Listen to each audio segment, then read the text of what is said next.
So I found three Longlines towers on Google Maps. These ones here are three Longlines towers.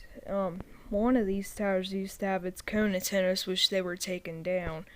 And as you'll see in this one, the antennas were taken down of it already. Which this tower was all the way taken down, like the entire thing was taken down just last year or something. And here's another one that's got panels on it. So some of these Longlines towers didn't have panels, didn't have horns because the horns would be too heavy to take the tower down. So they had to have light antennas. And here's the other picture of Longlines Tower on Street View that was taken down. So this one here is still existing today. It's got some kind of flash technology beacon. I think it had an FTS 370, but it used to have an old school incandescent beacon, which the station on Google Maps, it's not looking pretty good, so it's probably little to demolition now. See, on this Longlines tower, you can see it still has its old incandescent beacon there before it was taken down, and there was where the cone antennas would sit. But yeah, you can see the ladders going up to the catwalk right here, and there's the cone antenna platform. So I actually have more pictures of these towers. Yeah, here's the one with its incandescent, a bigger picture of it.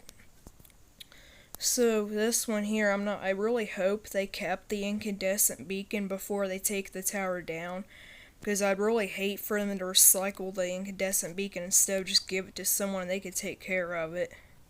But yep, there's the station below it, right here.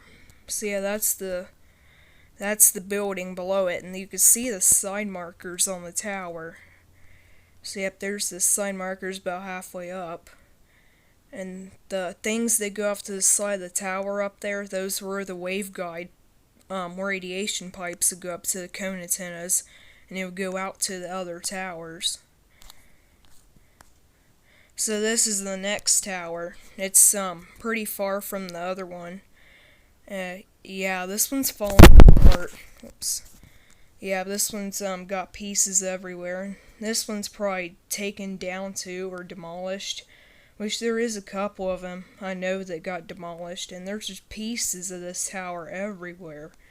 And a few weeks ago I visited a tower that actually was more demolished than what this one was. So there it is looking up at the tower. You can see the cone antennas before they were removed. And they would face to the other towers in different directions. So it looks like on this one the waveguide was already removed, and I think this one's all red instead of red and white. No, this one's red and white. It looks kind of like it's all red for some reason. And there's another picture with the catwalk at the top, below the horns where they would sit. So this one's got like a new beacon at the very top. I think it has an FH306 beacon, but I'm not quite sure. I'm thinking it has an FH306. So yeah, here's them all together in the collage I created. So yeah, here's that guide Longlines tower on Google Maps. And there's the station. So this one's probably going to be demolished really soon, which I'd hate for it to be demolished, because we need to save these Longlines towers. And the more they let them be abandoned, the more closer they get to demolition. So yeah, there's the top of the beacon it has right there on top of the tower. This one has its antennas removed. But yeah, we need to save these Longlines towers because they're part of American history, and they were the first